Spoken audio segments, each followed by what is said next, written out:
Salut à toi, aujourd'hui on va encore parler de l'Australie. Et au final on ne sait pas grand chose sur ce pays. On sait juste qu'ils sont forts au rugby, qu'ils ont des kangourous, que les Australiens ils adorent le surf.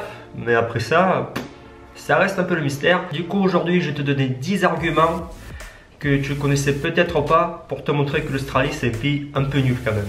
Première chose, nous les Français, t'as vu, on aime bien la bonne bouffe, le bon fromage, le bon saucisson. En Australie la bouffe c'est zéro. Surtout que les Australiens se vantent d'être les rois du barbecue. Leur viande elle est pas bonne. Enfin il y a de la bonne viande mais il faut la payer super cher. La viande, on va dire, la viande charal elle est nulle, elle est dégueulasse.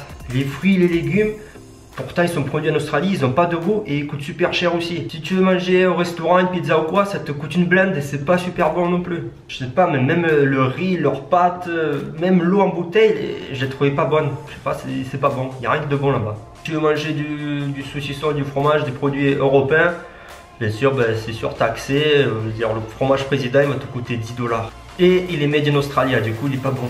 Donc, bref, si tu es un amateur de bonne nourriture, l'Australie ça va pas être facile tous les jours à vivre.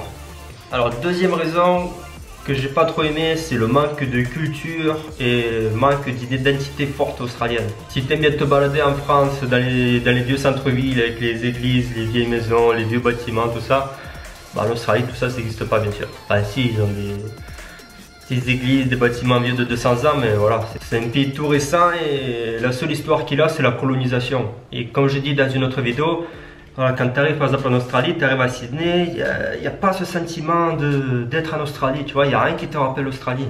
L'architecture, tout ça, c'est super fade, tu vois, c'est une colonie anglaise, rien de plus.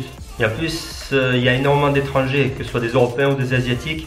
Ouais, du coup, c'est bien, tu as vu, ça crée une mixité, ça crée beaucoup de culture, mais du coup, il n'y a pas trop de cette culture australienne forte un peu. Enfin, on la retrouve surtout à la campagne, mais dans les villes, tu vois, c'est super cosmopolite. T'as vu, toi tu viens là pour voir des Australiens, au final tu vois des Européens, des Chinois, c'est tout. Troisième point, le prix du logement, il est surcoté. Alors que ce soit un appartement, une chambre, ou même un hôtel ou une auberge de jeunesse, c'est tout hors de prix. Un lit dans une auberge de jeunesse un peu nul, ça va te coûter 200 $ la semaine. Pareil pour la location d'un lit dans une colocation. 200-250 $ la semaine. Si tu veux louer un studio, ça va être 500 $ la semaine.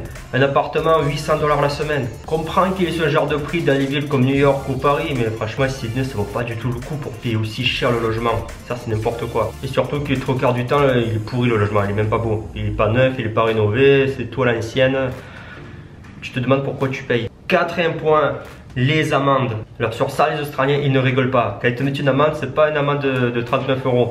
Ça coûte 500 $, 600 $, 700 $, 1000 $. Comme ça, au moins, tu es sûr de plus refaire la connerie.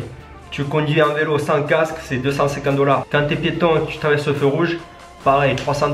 Tu dors de ta voiture, 1000 $. Allez, boum. Tu sors d'une soirée, tu traverses le parc, tu pisses contre un arbre dans le parc, 500 $. Avec cette vitesse, pareil, 250, 300 $. Stationnement, 200 $. Du coup, ça a des bons côtés quand même, puisque du coup, les Australiens se tiennent vachement à carreau. Il y a quand même pas mal de sécurité, c'est propre. Mais c'est quand même vachement abusé, je trouve. Cinquième point, la dangerosité des animaux.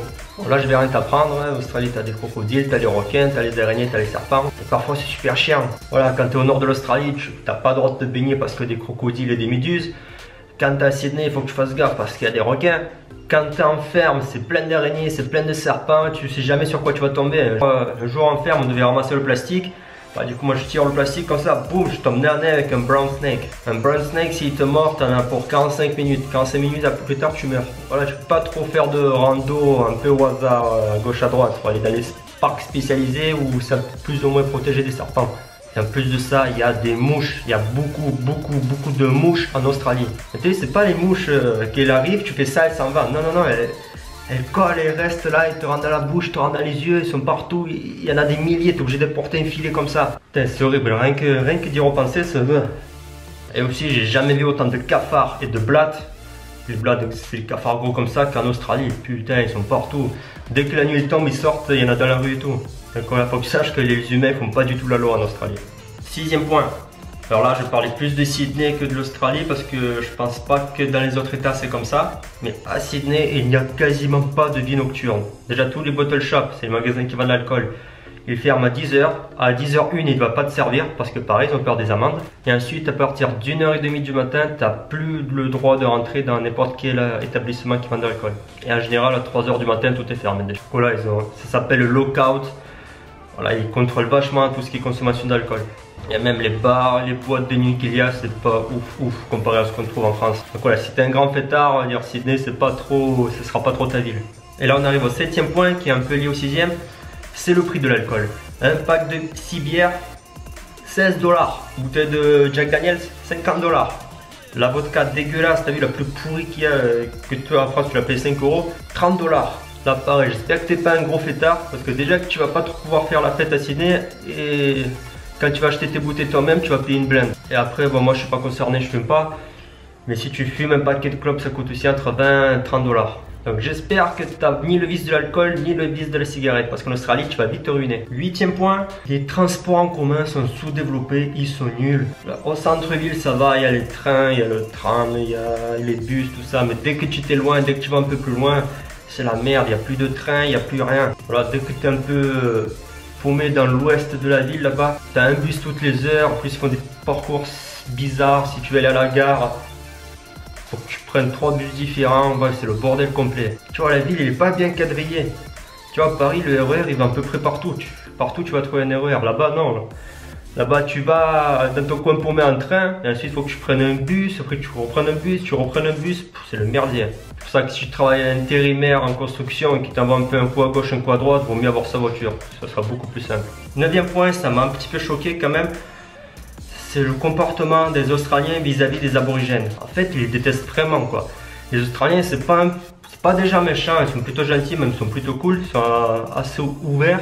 Mais alors dès que tu leur parles d'aborigènes, ça devient des gros bofs. Tu vois, ils vont dire des choses genre ouais, de toute façon c'est des enfoirés, ils font que boire, ils travaillent pas, ce sont des SDF, ils dorment de la rue, et en plus de ça, ils coûtent de l'argent à l'État. Ouais, mais est-ce que t'as pas compris que c'est un peu leur terre, c'est toi qui es venu les coloniser, c'est pas eux qui t'ont demandé de venir. Bref, voilà, ça c'est leur problème national, mais voilà, il y a un très gros rejet des aborigènes en Australie. Et 10e et dernier point que j'ai pas aimé en Australie, c'est les feux rouges pour les piétons.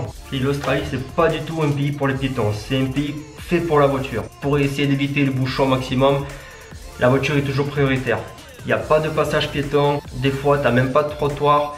Et quand tu attends un feu rouge, tu attends facile 1 minute, voire 2 minutes comme un con comme ça. Et quand le feu passe enfin au vert, il reste vert quoi, 20 secondes maximum. Et après il redevient rouge pendant 2-3 minutes. Donc quand tu es au centre-ville et tu veux aller quelque part et que tu te tapes tous les feux rouges, bon, au lieu que ça te prenne 5 minutes, ben, ça te prend facilement une demi-heure. Voilà, là j'ai à peu près fait le tour avec ces 10 points. Bon, il y en a d'autres, mais bon, je vais pas tous les dire. Les autres sont un peu minimes, on s'en fout un peu. Là, je t'ai donné les 10 arguments pourquoi l'Australie c'est un pays un peu nul. Maintenant, je vais faire une vidéo contraire. Je vais faire une vidéo où je me réponds à moi-même et je vais te donner les 10 points positifs, les 10 arguments pour te dire pourquoi l'Australie c'est un pays génial. Si tu as déjà été en Australie, dis-moi dans les commentaires s'il y a encore d'autres choses que toi t'as pas aimé ou s'il y a des choses avec lesquelles tu es d'accord ou pas d'accord avec moi. Et moi je te dis à dans 3 jours pour une nouvelle vidéo. See you later.